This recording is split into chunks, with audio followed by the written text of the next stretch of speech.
I'm Wendell. And I'm Patrick. And This is Yes, But Why? Podcast.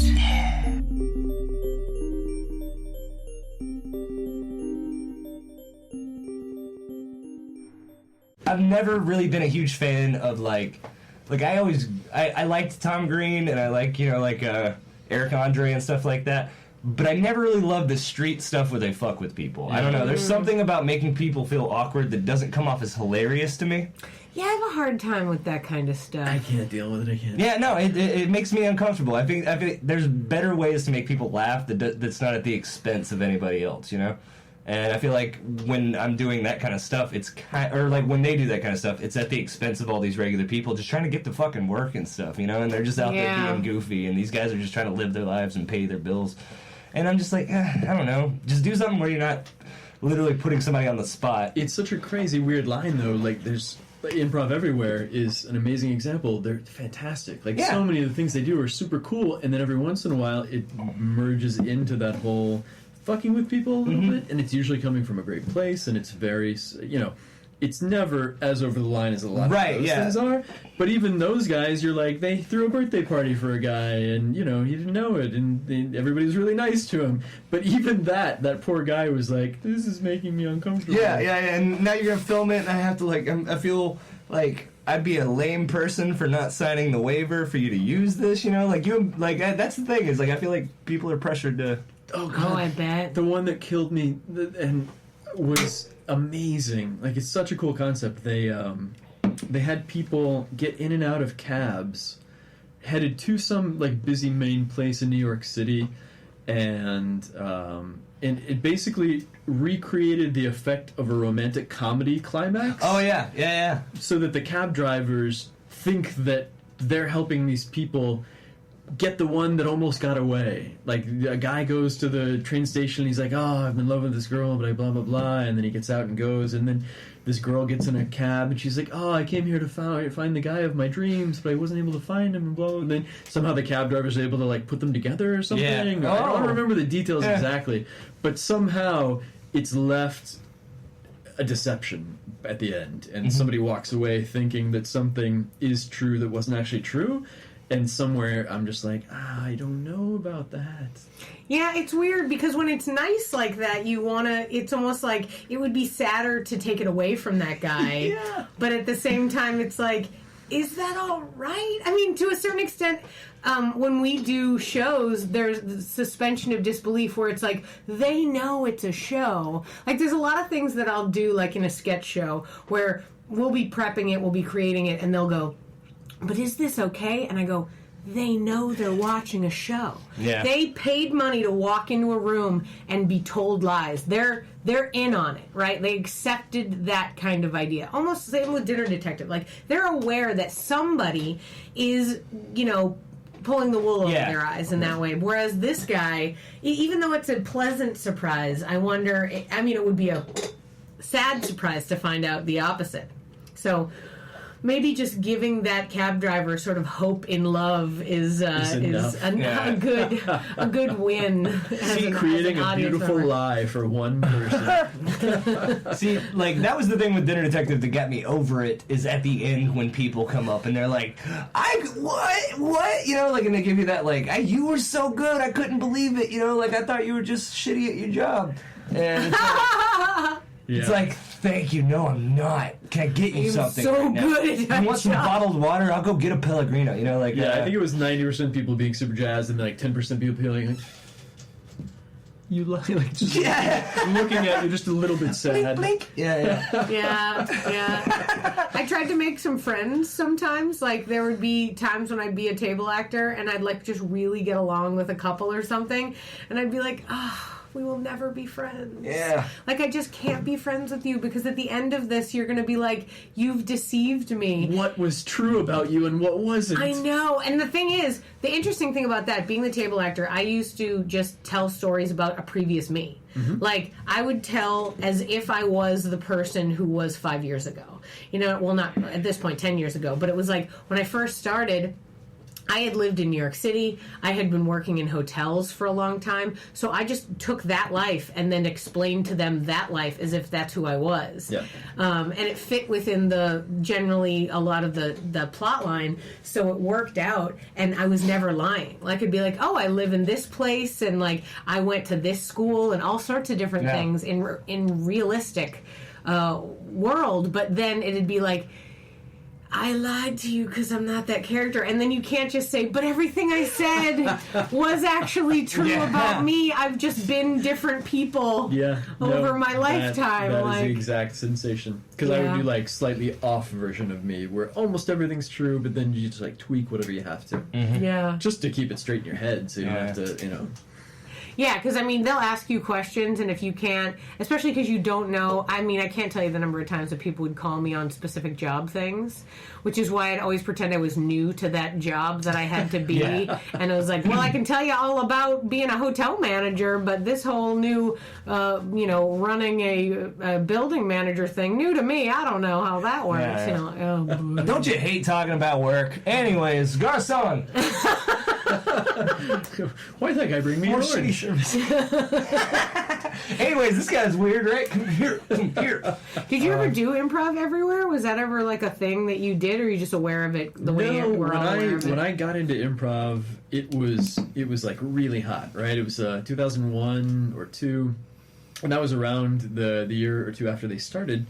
And so it was in the newspaper, like the New York Times did a huge thing on it. So I would like keep up with it very actively and loved it. It was so fascinating. They do such a good job on the missions. And it's such a cool way of putting improv out in the world. So I was super plugged in, but I haven't checked up on that in like a million years. So yeah, I mean, I don't think it's as it certainly hasn't blown up the same way.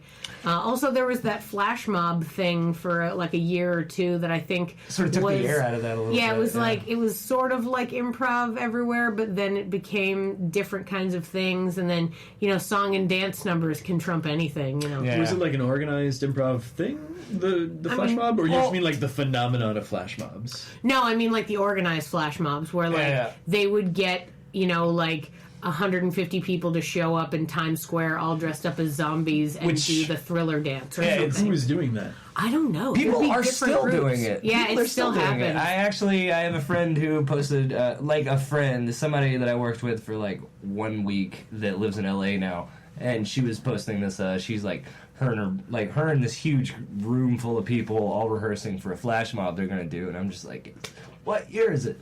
Yeah, because it was a thing like in the mid 2000s, and it was really big, it was and a flash in the pan, as we say. And then it, now it just, you're right. It seems like I'd be just so a bothered. weird joke. I'd be so bothered, man. If I was in a crowded area, people started dancing, I'd be like, oh god, all right, where's the exit? This is my theory about improv everywhere, because I think when it was happening, there was an instinct to want to do it more, right? So people were like, oh, they're doing this thing, we should do that thing. And I know for a fact multiple groups of people try to do little things in Austin like that. And I think the difference is that Austin is amazing and life is easy here, and New York is terrible and hard. So they need that. Any brightness and joy and frivolity that you can bring to the life of a New Yorker is welcome and Absolutely. a blessing. But in Austin, you're kind of like, weird people do a weird thing on a bus. Okay.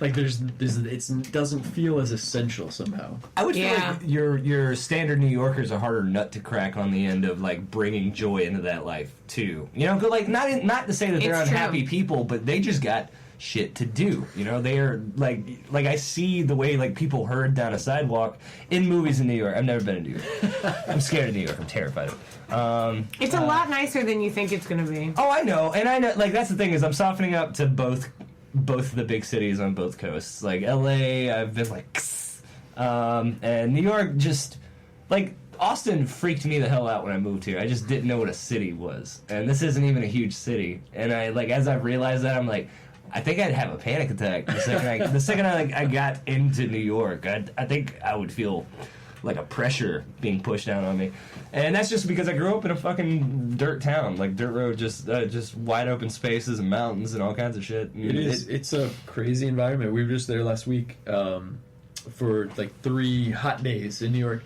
We went to see Hamilton and My wife got tickets, and I was like, I guess we're going to New York. And we dropped the baby off in Houston, and then went to New York and saw a couple shows, ate a bunch of food. That's awesome. We're in and out, and it was amazing. And it's easy, like the mass transit and everything. Like they just make it easy for you. That's so great. So, or Gesundheit. Whatever. So where are you from originally? Yeah. We moved around when I was a kid, and then landed in Houston when I was about 10. So Houston's basically home. Okay. And when I say Houston, it's actually Sugar Land, Texas. Okay. Yeah. So kind of southwest suburb area. I'm always just like, ooh, an amusement park. Nope, just town. Just Nope, nothing fun there. yeah, nope. I had another rando acting gig in Sugarland one time. Yeah. What was it? We just got hired to entertain at like a town square carnival thing. Like it was in front of the town hall, and they were something new. Maybe they just put up this new town hall or whatever. Yeah, it's a whole giant complex. It's brand new. Town hall, multi-shopping, use. They just had us doing little improvs, but not scenes. We would just go out and interact with people in the crowd to make them be like, "Isn't this so fun? Are you having a great time?" And it would just a lot of that. I like you gotta do the head when isn't this so fun?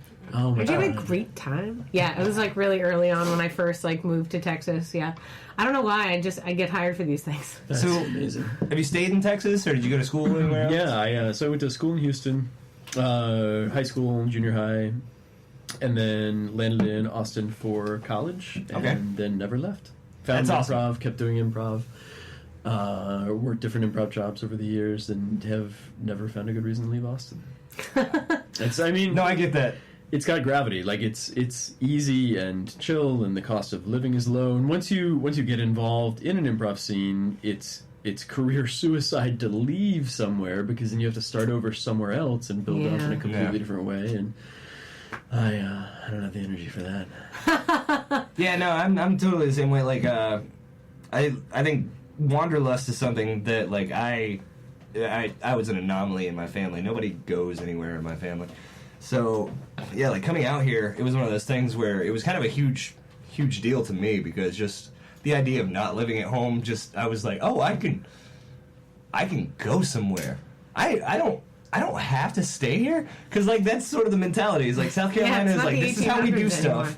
Don't go. It's like South Carolina is for as much as it knows is the last bastion, and then it's the wildlands outside of that. It's just fucking hippies and whatever artsy smart people and dickheads just doing stupid stuff. This is what they teach you in school? Yeah, just all these artsy hippies. No, and it's so, but they're just but it's okay here. Everything's fine here. Nothing's gonna change. Everything's the same. Just stay. God, that's so crazy. Yeah. That's because it's the opposite mentality in the big cities. You're like, God, how are they still living like that in those parts of America? Yeah. They don't have bookstores and movie theater. They have movie theaters, but not nice ones. Yeah. It's scary. It's scary outside of South Carolina as far as they're concerned. It's the rules change the second you leave this tiny ass state. So why learn new rules? We're all doing the same thing right here. Nobody's gonna ask anything of you. And Except the factory shut down. Yeah, no more textiles. City center's not there anymore. It's it's a state that peaked for being, it's seceding from the Union. That's, that was its, for real. Oh. I mean... And after that, they're just I'm sorry. forget it. I'm sorry. The cotton gin was, the apex of South Carolina's prosperity, and then that fucking bottomed out real hard. Oh, that's so funny. So... It's funny thinking about you living in Houston, and I know Sugarland. And same, I'm from Boston, but I'm really from Dedham, a small town outside of it. Dedham? Dedham. Dedham. Dedham. But the interesting thing is, I always think of Austin as a small town. Even as big as it gets, and I don't care how big it gets, it's still a small town in my mind because it's not as booming as either one of those places. No, now, when you come from Houston, Austin doesn't feel like a big city. Yeah, 100%. Houston is huge. It's absurd. It's again, it's a little. It instills that panic in me a little bit. I've gone there I had to go there because my brother was sick last year, and there was a hospital, and I was just like, when Best does this... hospitals around. I was like, why have I been driving for half an hour, and I'm still in fucking Houston right now? No, you can Half drive an for hour. half an hour Well, I know. Sugarland. Well, that's what I'm Yeah. saying. I can't even see the sky. You know, like I've been surrounded by buildings, and that's just some shit to me that doesn't happen. You know, I'm just like, That's